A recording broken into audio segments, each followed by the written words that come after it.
On June 2nd and 3rd, 2011, the Center for Design and Geopolitics held its first annual conference in La Jolla at Cal IT2, the California Institute of Telecommunications and Information Technology, on the campus of the University of California at San Diego. All right, we're going to begin. I'm Joshua Kauffman. I'm from Harvard's Graduate School of Design. I also have a diversified design consultancy that works a lot with networks and big data and identity. So it's pretty awesome to have these two gentlemen here. James Fowler to my immediate left and McKenzie Wark. And I'm just going to be assuming that most people who are tuning in now, either physically present or via the internet, have seen their presentations. So I'm just going to give a very quick summary of generally what they spoke of. James was suggesting that perhaps we need to be thinking about returning to the village, in the sense that strong social support can emerge from the massive superorganism of networked individuals. And McKenzie Wark was talking about mostly constant Neuhaus and the idea of massive architectural interventions, and perhaps suggesting that megastructures might still have value, especially as conversational projects. And finally, unfortunately, Metahaven is not going to be joining us. They would probably, on a scalar perspective, occupy the position between James and McKenzie. It would have been nice to have them to counterbalance. I might just try to channel them a little bit. But they spoke mostly about the conflation of Facebook and the state, capital S state, into a type of face state, which might have certain aspects of a surveillance state. So I just want to go ahead and begin by asking our two guests here to just quickly summarize what they had to say, and then I'll ask some questions after that. Can you just begin, James, or just give a really, really quick summary of what your talk was about? Sure. So, I mean, I think people see these online social networks, and they haven't seen these before, and so they think it's totally new, and it gives them this vision of the future, like it's the Jetsons or something. And the point that I'm trying to make is this is new technology that's layered on very old tendencies that we have always made friends, we've always had family members, and we, by and large, have done this in very small groups of, say, 100 to 200 people. And so what we see emerging online, I think, is in some part the manifestation of these very old tendencies. And so when we're thinking about design, how we turn these networks into governance in the future, I think we really need to take into account these human limitations. This adaptive environment in which we became human is going to be really important for influencing how we are able to take this technology into the future and do something beneficial with it. Let's just stay on this point for a second. McKenzie will come to you in a moment. When you're thinking about governance and you're thinking of trying to shape a word that you used, how do you shape a social network in order to overcome such things as homophily, for example? When that shaping is happening inside of a network that is owned by a private entity like Facebook, how do you imagine, as Metahaven would have it, the conflation of Facebook with those real networks coming together, when Facebook might have to occupy a position that might resemble something that we would traditionally ask government to do in its role of executing on governance? Well, I don't know what it's going to be like 100 years from now, but I know that right now the people at Facebook are very committed to avoiding that kind of role. They are more interested in being a platform and letting people use the social graph in ways to form their own communities. Mm-hmm. And they're actually very reluctant. I mean, I've proposed a number of things that we could do together where having access to the full social graph and working from inside Facebook would be very beneficial for health and for a variety of different things, and they're not interested in that yet. Okay, so we know that powerful organizations, they tend to change over time, and so it's possible that in the future this is something that we should worry about. But right now, their goal is to design this so that anyone can access the social graph and use it to create their own realities. Mm-hmm. I think that, and I'll just highlight one thing that James said in his talk, which I think was fascinating. James's work for many, many years has been about the epidemiological spreads of biological things, obesity, for example, or cultural things such as smiles or political sentiments. One of the examples was if on Facebook, if at the opportune moment in the day, you could have a notification saying that certain people in your network had the flu, well, that would suggest that there was a higher likelihood that you could have the flu, and thus maybe you should pursue the possibility of getting immunized or follow some other course of action. I want to turn it to McKenzie, and I'll come from what James is saying. I think that one of the things that you could read into James's excellent presentation was this notion of the natural. What is our natural state in terms of how we configure ourselves socially? One of James's assertions was that the city itself broke down our natural social relationships and tuned us into a relatively new concept that we call privacy. And then potentially what we can do is we can actually turn back to something more natural, yet keep our architecture of the city and overcome the privacy to have better social support. So let's just focus on this idea of the natural, because I think that if there's one example of a utopian project that tries to do something so incredibly unnatural, it's the Constant New Babylon. It's the grafting, not even on the ground itself. It's constructing something so alternative that if it only could defy gravity, it would, but it's just connected to the ground by these only minimal structures. So can you maybe talk about superposition and naturalness? From an engineering point of view, it's not impossible. Mm-hmm. And he would say, it's socially desirable, technically feasible, but contrary to current social relations is the formula that he always used for it. That's more or less right, but it's meant to hover on the edge of possibility rather than, it's not as literal as something like Fourier. This is a modern version of utopian thought that's a little bit more ambiguous than that. I wanted to pick up this question of the social network and governance, because my thought about this is, well, the state, c'est moi. I am the state. We are the state. The state is the fact that I don't litter. The state is the fact that I voluntarily pay my taxes, even though they don't make you. And if all of us, decided not to do it, they could only, catch 3 of us. You know what I mean? The sense in which the state is social networks. So it would just be rhetorically interesting to start replacing social network with the state and see how people responded to that. I think people would go, no! It's like, well, but that's what it is. The state is networks. Let's turn that into a question for James. I mean, could we hypothesize a future where the responsiveness between the people and the way that they exhibit their desires inside of those networks would be such that you could actually have a state that can actually respond, that can be a better representation of the desires of the people? I mean, what would that take? Yeah, so as a political scientist, I always have to fall back on our own definitions. And the state actually is thought of as being a group that exerts force. Mm-hmm. And the interesting thing about social networks is that social pressure is actually quite influential. I mean, we evolved in these small groups. We governed ourselves. And it's quite amazing how we respond to authority. We have great experiments by people like Stanley Milgram from the past that showed exactly how easy it is. You put on a lab coat and people will do exactly what you say. It's the same thing is true in these small networks where we're connected to people, and now they can see what we do every day in the same way they did in the village. And so I don't think it's beyond it's not beyond the possibilities that we would figure out some ways to turn this network of networks, as you pointed out with Fourier talking about this, into something where you could scale up this grassroots way of self-governing.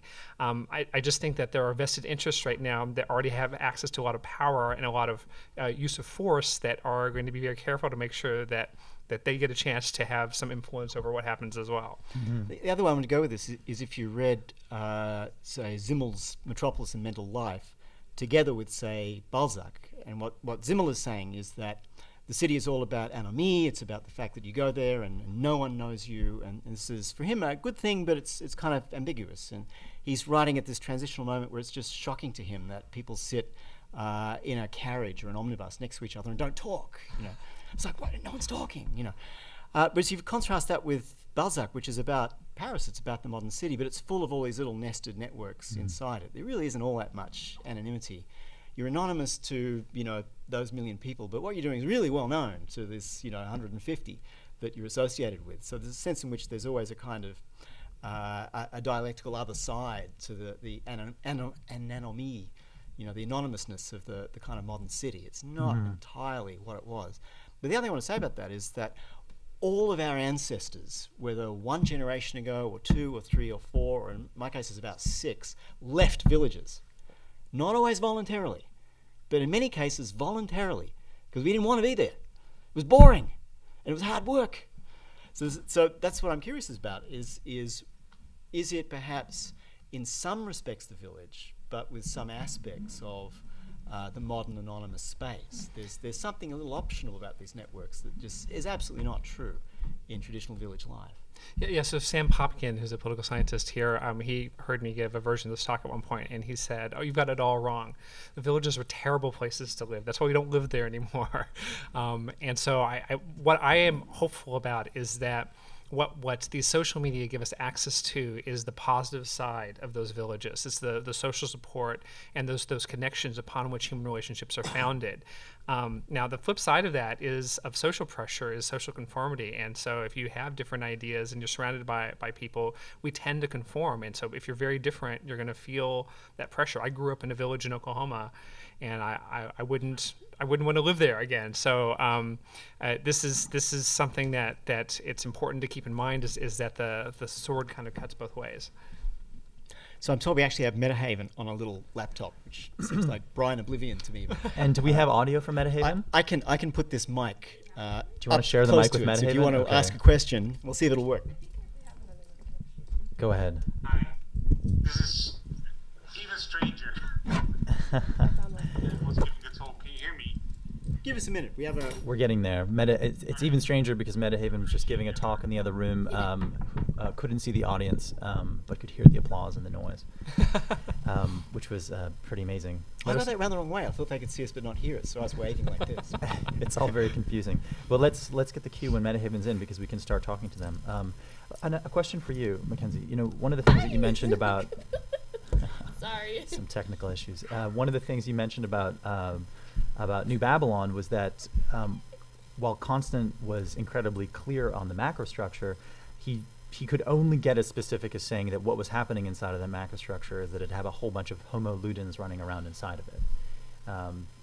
The best tools that we have for actually seeing the homo ludens running around and how they relate to each other and the ludic activities that they can then do together would be, I think, with James's analysis of social network ideas. So how could we infuse a New Babylon with a better understanding of who those homo ludens are now that we can actually have the ability to see them in action and how they relate to each other?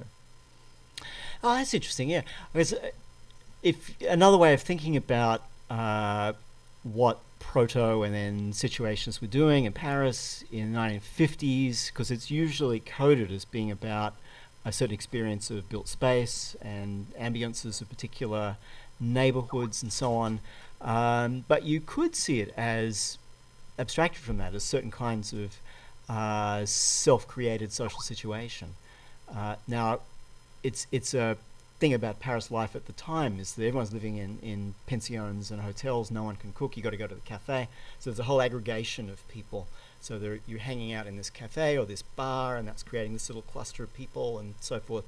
So maybe the contemporary analog is kind of self-selecting, self-constructing social networks that aren't necessarily always in embodied space. That'd be one way of thinking that it's a kind of precursor to things that don't necessarily have to do with architecture and built form at all. That's only one aspect of, what the practice was. And one of the great challenges to all sorts of designers these days is that now we can actually register the mutability of relationships, and we see that that's perhaps that's the sort of native speed of the evolution of civilization socially, and architecture just can't keep up. So how do we balance the mutability of space with the mutability of the social relationships?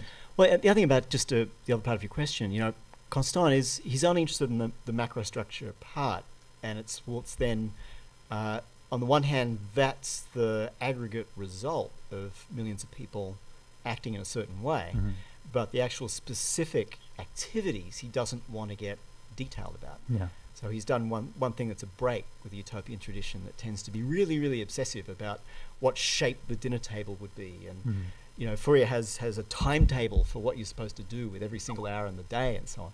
So there's actually a break with that, is that it doesn't specify what a way of life would be. It's what would be the structure that supports the possibility of constructing ways of life. And that gets us, I think, to a more interesting question. Yeah. What infrastructure supports the openness to the possibility of actively constructing this life rather than that one? Let's turn this back to James now. I mean, this idea of the normative creation of society. One of the things that McKenzie said in his talk, and you were quoting somebody, but you said it as if it was coming from you a little bit at least as well, was that the future of the species is about the artificial creation of the environment. And by environment, we don't necessarily mean the physical environment, but any sort of interventionism where you're trying to steer or shape or nudge, in the same literature that you're working with, James. So maybe you could comment on, now that we have these tools of seeing and the tools of actually understanding, well, what happens if you drop a meme in one part of a network and see it propagate or alter the smile of an individual? How do we begin to think about the artificial creation of the social environment, the physical environment? Yeah, so I'm sitting here wondering whether or not giving people space so that they can create their own structures, to me, it sounds like a good thing, but I wonder if it would be disastrous. I wonder if it's not a bad thing, if there's like small things you can do to impose form. And so we know that we sometimes don't make the best decisions for ourselves. And that, for example, this is a very mundane example given the high level of this conversation, but if I make it opt out rather than opt in to save money from your check, you will save money from your check. Because you're too lazy to click on the, no, I don't want you to take the money out, right? So I can imagine that there are analogs in architecture where you put up walls in a certain place, or you put up some kind of structure, and it will have a dramatic influence on the way people create their own space. And so I've actually always wondered whether or not there are large-scale quantitative studies of the relationship between the kind of networks that form and the spaces that architects create. Christopher Alexander. Okay. Yeah. And what do we know from that? What's the... A building is not a tree. Okay. It's a famous phrase from this famous study. Although the scale's not that big. It was like a single sort of housing complex from memory. I haven't read this for years and years. Somebody else will know more than I would. And he was interested in traffic movements and how movements of people around it got channeled by the way that it was built. So at least on that scale, yes, there's a really famous kind of piece about that. And what does that mean? So a building is not a tree? It's and it's a real sort of phase shift in how you think about architecture too. That you to some extent you limit the possible sort of social networking interactions that can happen. If the passage to the laundry doesn't intersect with the passage to the front door, then certain interactions never happen. But if they do, then people randomly meet and have conversations, and you start to sort of build out, sort of relations that way. And Jane Jacobs does the same thing with the street corner thing. That the thing about the classic West Village built form is, well, you got to go to the newsagent and then you go to the cafe, and so you have 2 or 3 interactions just in that process with these things being proximate. When you take that away and disaggregate them, then you're no longer having those interactions. So yeah, like there's stuff that deals with that. And there's many the next scale up from that, I don't know if anyone's really thought about that. There are many contemporary examples of design consultancies that are able to use mostly cell phone data, and they're abstracting location and physical movement from the cell phone data, and can actually use that data to what they call tune place. So you'll find that certain places are tuned. They're not totally respecting the natural movements through them. So there is a lot, and I can point you to some afterward. But this is about traffic flows, and the key question for me is, what structures are the ones where you create the best, most enduring relationships? And you can also abstract that from traffic flows depending on dwell time, and you map that against certain features. We've talked a lot about design. Let's go back to geopolitics. You're closing, when we listen to all of these new models of the superimposition of structure or interventions, you're closing all these feedback loops, and you're making those feedback loops faster. You can gauge on Facebook, for example, the way that the global constituency reacts to something, which then closes that loop, makes the government have to react faster. Do you feel, from both of your perspectives, that there's more accountability or transparency that's emerging within these networks because of those feedback loops that are closing? Methodological problem, which is the data we're getting about these sorts of social networks data about a new thing, or is it data about a thing that was always there for which we never used to have data? So, I mean, there are people who study folklore and rumour and that sort of stuff. It seems to suggest was it ever thus? So the new part might be a much, much more refined version of that. But it's hard to get at this methodologically, because we tend to think, we've got this data about all these new kinds of interactions, but maybe they're always there. We just didn't have a way to track it. Yeah, and I'll echo that. We've started to do some large-scale experiments with Facebook, and the main thing that we're finding is that it's these close ties that probably exist in real life that are the ones that are the source of the greatest amount of transmission in the network. Now, a lot of that might be happening online, but maybe it's trivial. It's like it's going to go through the telephone or other means of communication with people that's not face-to-face, but it's still those same people. And you would expect there to be different things in the world if we were fundamentally interacting with one another in a different way. So the thing I always think about as a political scientist, election returns. they're pretty much just as variable now as they were 100 years ago. And so that suggests that, if it's the case that we're not sort of decreasing the cycle time and suddenly conforming in a way that we weren't in the past, you'd expect that variation to get much, much larger over time. Like small changes would make us go from one state to another, and that's not what we see, which makes me think that this technology really is just an enhancement more than something that's a radical shift. Well, I want to ask James about what do you think of the weak ties theory, that one thing that does happen now is you have a more dispersed network of people that you have weak ties with, whereas your close ties part might not have changed much at all. Yeah, so being able to see weak ties is something that's new. And so that's going to be the interesting question. We already, I think, know, and we're finding online as well, is that behavior spreads through strong ties, but emotional states and information, they can spread through weak ties. In fact, one of the most famous papers on this by Granovetter, The Strength of Weak Ties is the name of the paper, is about how you find your job. You don't find your job by asking your friend. You find them by asking your friend's friend, because your friend has all the same information you do. Right. So you need the connection to get someone to care about you, but you need to get far enough away that you get new information. And that's not going to change. That's going to be similar. What is going to change is you can go on LinkedIn now, and you can look at all those friends' friends. You can see them all in one place, and it changes your view of the world, and it potentially changes your view of what's possible. And I think that it's also giving birth to a new social scale where we have a reciprocal acceptance of lower levels of intimacy while still labeling it as something called friends, knowing that if only we reciprocally share those friends on the positive and negative side for that matter, then we can all both exploit the intimacy of a few close connections and the broader opportunities that come from a bigger connections. Which makes me think that the great art movement of the late 20th century that's not in the canon at all, it's not in any textbooks, was mail art. Yeah. Because this is exactly what it is. It was a whole aesthetic movement based on weak ties. Yeah. And I think now we can appreciate that was the interesting stuff, like the Neo Geo and postmodernism was all just boring crap that ended up in museums. But here was this art movement that actually understood something that was going to be extremely relevant in the early 21st century. That's a great example. Let me just pause for a moment. We have some people in the audience. If you guys wanted to chime in with comments or questions, do so freely. And I also just wanted to check in on Metahaven. Have we given up on trying to incorporate them into the conversation? Okay, Metahaven faded out. Amsterdam is now dark. It is nighttime. Now we can say scurrilous. I think it's a comment or question from Ed Keller. Hey, really excellent discussion, and really appreciated some of the points that you were bringing up. I wanted to jump in on the issue of kind of granular mapping of architectural or urban space, because it seems to me that on the surface there's the question of where people move, and that literally is just managing agents that are kind of in an inverse kinematic or collision relationship. They bump into each other. It's how many people pass through a subway in a 15-minute period during rush hour, that kind of thing.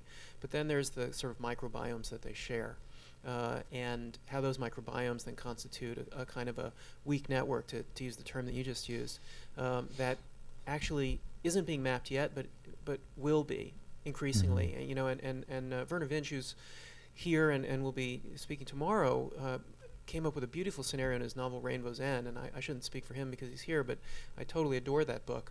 And the book kicks off with this idea that school children in the very near future will crowdsource the kind of data and analyze the data that the CDC would usually be responsible for now to identify emerging viruses or diseases on a just-in-time basis. And that data will be flowing on a global level, and that literally seventh graders might be the people who are doing the most cutting-edge analysis of that. And I found that to be a fascinating and compelling scenario, but it also speaks to the issue that's being raised of what constitutes a weak network and how do we identify it. And I think there is a growing constituency in architecture which is trying to look for that kind of redefinition of the weak network. It does draw on the social aspects of the kind of mapping that was being discussed a few minutes ago, but the toolkit for actually tracking is just emerging right now. And so I'm especially curious to hear folks speculate a little bit about that. What might constitute that weak network, what the tools for tracking it would be that I don't know about yet, that you know about, and what you think the consequences of that will be in the next few years. So I would start with Facebook. I don't know whether or not we're still going to be using Facebook 10 years from now or 20 years from now, but there's going to be some social graph that's an online manifestation that overlaps significantly with our real-world social networks. And we already have machine learning algorithms where we can, with about 90% accuracy, pick which of your Facebook friends is your best friend in real life. And so we're going to be able to get information out of that contact network about the real world connections that are strong and the real world connections that are weak. And so I guess what we need to do is we need to link it to this traffic data to see, all right, so there's congregation here and there's congregation here. Well, some of those environments are going to be ones where you form strong ties or where you're more likely, say, to spread something like the flu, and other environments they're not. And it's because at that high level, we can't see. They look equivalent to us, but then we can start to define the environments, perhaps with architectural features in them, that will help us to differentiate and say, well, this environment is relevant and this one's not, for the spread of something like the flu, for the spread of other kinds of behaviors, for promoting education, for any goal that we would want to seek. A question I'd want to ask is about conscious practices in that space, because if you think about, I no longer see students of mine giving me access to photos where they're drunk off their asses, right? They figured out the privacy settings. It doesn't happen, whereas in the early days it happened, and I had to tell people, so look, you're going on the job market. This should not be seen, and they're like, oh, privacy, So, but that's just a simple illustration of, well, if you put 10 years of learning what to do in that space into the picture, and for me, I always think that Werner Vinge is a nice example, that the precursors are always aesthetic, that it's kind of the role of artists and writers to explore possibilities. So the prehistory of this is Dada and the Surrealists and the SI, male art. There's sort of 50 years of exploring what weak tie networks can do that had to use the post and stuff like that. And you figure out certain things can be constructed and others can't. They're working on the scale of from 10 to 100 people. When you put multiple millions into it, then I'm just curious to see what the kind of learning experience of how you bypass the immediate and go into the weak tie space of it might be. Ed Keller makes a great point. I hope the audio was connected to the internet feed. This is we're talking about weak signals and specifically weak networks, which themselves might have interesting temporal arrangements or spatial arrangements. They happen. He used an example of for just a moment in time on a subway. I would point toward Wark from Sandy Pentland. I think it's really cutting edge stuff. He's got a great book called Honest Signals. And the way that has influenced a very adventurous and partially speculative adventure at the UN called UN Global Pulse. Ed is nodding up and down. And UN Global Pulse seeks to use a lot of the data that is on our devices that is not usually made accessible to us, such as the accelerometer. And based upon the accelerometer data from your device, from your mobile phone, you can infer as to how healthy an individual is, what their mood is, if they happen to be following normal patterns of behavior for that individual or for some subset of individuals that they might represent. And UN Global Pulse's mission over the next few years is to be building applications that allows for early crisis warning. You can actually see people's mood changes. You can infer that they're consuming less calories or more calories than some certain baseline. So I think that their work is totally cutting edge in that space and worth looking at. I noticed in my own little social network, and something I was thinking about when you were speaking, there's like, smoking is flown along a vector, and it's like a whole bunch of my friends have taken up smoking because of one person kind of thing. And I'm wondering if the divorce one's happening. But then what's the ethics of being within those relationships then is something that, how do you even teach that, right? Because we still think in this situation where you're answerable to the name of the father kind of version of some big other state. But if you were to sort of try to encourage a way of thinking, that's sort of aesthetic and ethical, and also politics in a sense that, well, you're answerable to networks. Well, let's ask James that question. What is the new ethics of hyper-connectedness, friends style? Yeah, so one reaction that people have when they hear just how transmissible some of these bad things are is that people say, well, I'll just get rid of my friends who exhibit that behavior. And so a lot of times I'll have a slide where I say, don't dump your friends. Your friend gains 5 pounds, don't dump them. If they start smoking, don't dump them, because the problem is that I think maybe the new technology makes it seem like it's easy to make friends, but it's not. It takes a significant investment. And so when you dump a friend, it's going to be a long time before you can replace that person. And the health benefits that you get just from having the social support, being connected to that person, all the other ways that person's good for you, you might tend to undervalue if you just focus on the one negative thing that's happened to that person. So it's intuitive. When I tell people don't dump your friends, they get it. But there is this sort of wariness that what this is telling me now is I have to be much more careful in crafting my social environment. But isn't it in the nature of social science to want to study the pathologies, right? If there's something going wrong, then it's not. How's there a paper in that? Or isn't the opposite side of that? Well, is it not also friends that are maintaining your viability as a person as well? But that's less visible sometimes. Right. And so that's why we study things like happiness, for example, because there's a flip side to all this as well. Yeah, it was nice to see that counterexample. The as well. positive things can spread as well. Let me ask you about the question. While we're talking in this sphere about following, one of the sort of languages that we use these days is the degree to which one individual is being followed by another. And in following, it's usually informational. It's, I'm pointing to something which you might want to look at, or you're being exposed to my content-based expressions, pictures, or tweets. Could we speculate about a following of behaviors, virtuous or not? And the idea that this type of ethical behavior that McKenzie is thinking about, James is addressing, might relate to, you've done something and this is who you're affecting, or this is how you might likely affect, making that a little bit more direct and salient rather than just having people kind of loosely understand this concept of friends, friends, friends. Yeah, no, I have actually wanted to do an experiment and expose people to this information and see how it changes their behavior, because my guess is that whenever you tell them they're more influential, that they then take greater care in their own actions. Mm-hmm. That's certainly the reaction that I've had. And the example that I always use is that I actually lost a little bit of weight and kept it off because I figured out there were all these people out there that I was actually having some small amount of influence on. Does that take agency away from you when you have that realization? Well, of course it does. But everything that we study where we figure out that there are general rules of human behavior takes away agency. Mm-hmm. And we'll never know all of it. And so there'll always be that question of whether some of it is internal free will, whatever you want to call it. Mm-hmm. But the problem is that that the people have very different ways of reacting to this, because the arrow flows in both ways. So you can either think, well, my friends are affecting me, and so there's nothing I can do, mm-hmm. or you can think I'm affecting my friends, and so there's everything I should do. Okay, so what is let's ask a question here, which I think will kind of tie it all up, and then we're probably going to head to lunch quite soon. Is how can we possibly defend individualism? If we go back to the village, where's the role of the individual in the village? Where is the role of individual agency and responsibility, and ultimately the identifiability of people by things as simple as first name? I mean, where is this individualism going to erode to what point, and how should the individual assert themselves and be responsible ultimately as a constituent?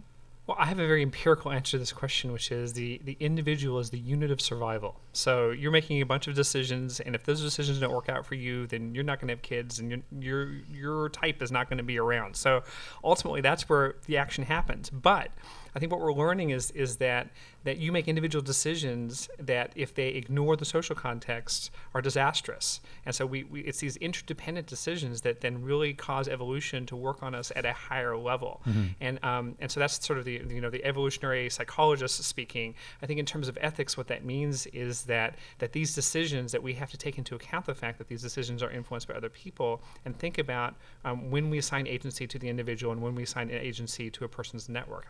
I think we're still working those issues out. Mm-hmm. And let's go back to McKenzie and this question of individualism. I'm not a liberal, so it's not a question to me. Mm-hmm. I mean, the unit of survival that matters in nature is populations at the end of the day, right? Not individuals.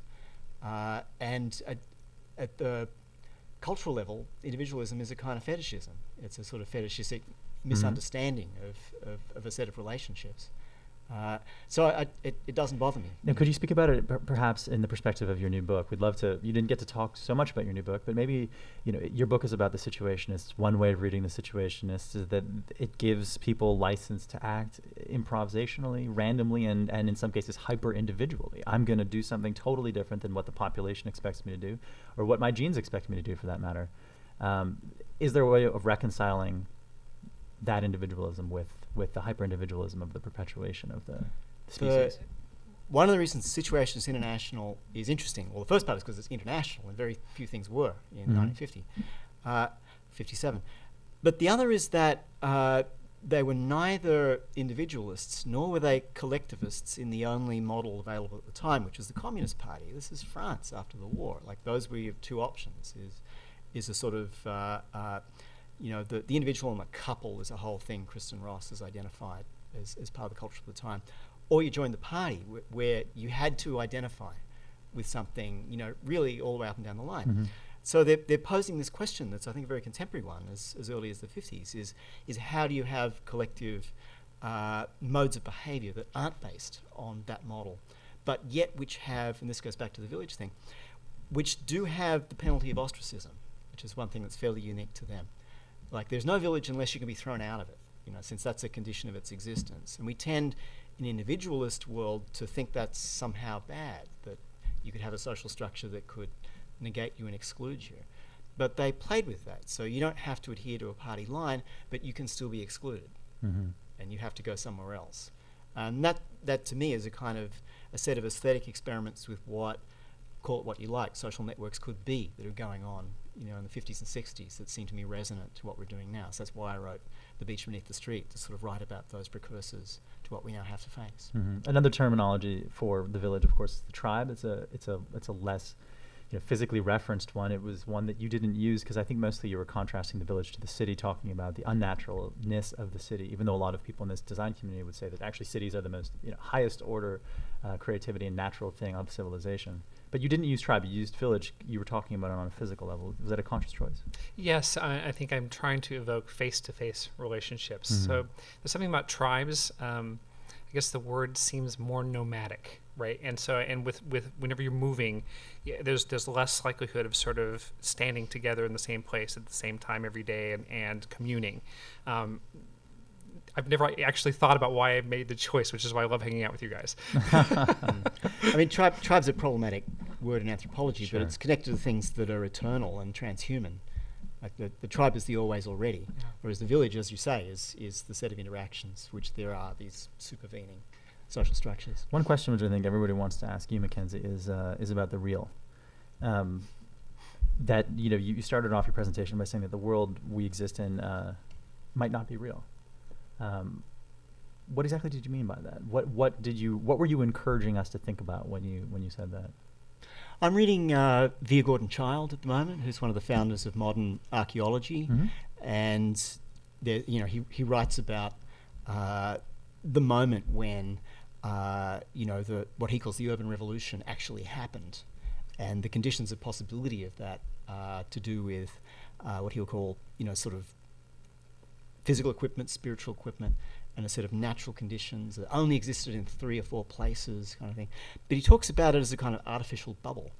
You're dependent on nature not defeating it for the 1,000 years that it existed, but it still was in the end. So ancient Sumer disappears.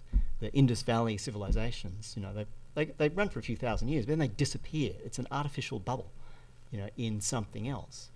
Now, and I always like to think, particularly ancient Egypt, they kind of conquered time. These were things that went on for thousands of years. Whereas our civilization, we conquered space. The jury's still out on whether we have any purchase on time whatsoever. Like 100 years is just nothing. Like, this has not yet even begun to exist, and may not. So that's the scale that I want to try to get to, and I can only do it speculatively because I'm not an anthropologist or an archaeologist, for example. So yeah, we tend to get, and is this not the great problem? We get sidetracked by the fact that something's existed for our lifetime, but that's nothing. That's really not the timescale that one needs to think on. I really like the bubble metaphor, and I think there's increasing speculation that some of these civilizations that failed, what they were doing right before they failed is they conquered space. And this led to climate change, for example, for some of these civilizations. And so it's a little bit ominous, actually, to think about what might be coming for us, and all the more important for us to really understand the implications for our social networks.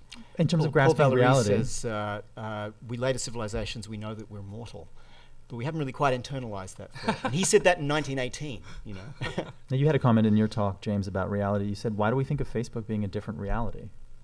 Well, it might be some kind of approximation of reality, but do you think that looking at the real through Facebook is going to give us advantages on grasping it? Oh, absolutely. I mean, how else am I going to observe so many relationships all at once? It's not possible. And you're always going to have this criticism that the medium is changing the message. But I think that we're going to find increasingly there'll be studies that will compare the things that we're saying happen on Facebook with the real world, and we're going to find that there's a lot of unity, that we still have the same brains and the same relationships. Pretty much, I think that this is going to be like other revolutions, like the telephone or other ways of communication, where there are going to be some subtle changes, but basically we're still human. We're still connecting to one another. Mm-hmm. The access to that tool, which some people call the macroscope, I think is also unclear whether we're all going to have equal access to the powers of observation and to the powers of interventionism inside of that network. So that's an open question. Anybody else in the audience want to chime in or have comments or questions for the panel? And how are we doing for time? We actually don't know when we're finishing exactly. When we're hungry? When we're hungry, okay. To Well, bring it back to our primate being. I'd like Right. to connect to some lunch. Which would be soon, I think. yeah. So I think this has been an amazing conversation. Why don't we conclude wrapping up? Thank you so much, James Fowler, McKenzie, Wark, Ed Keller, and the rest of the audience, and Benjamin Bratton and his team for a pretty spectacular conference. And let's have some lunch. And apologies to Metahaven. Oh. Never quite figured that out. Yes. Thank you.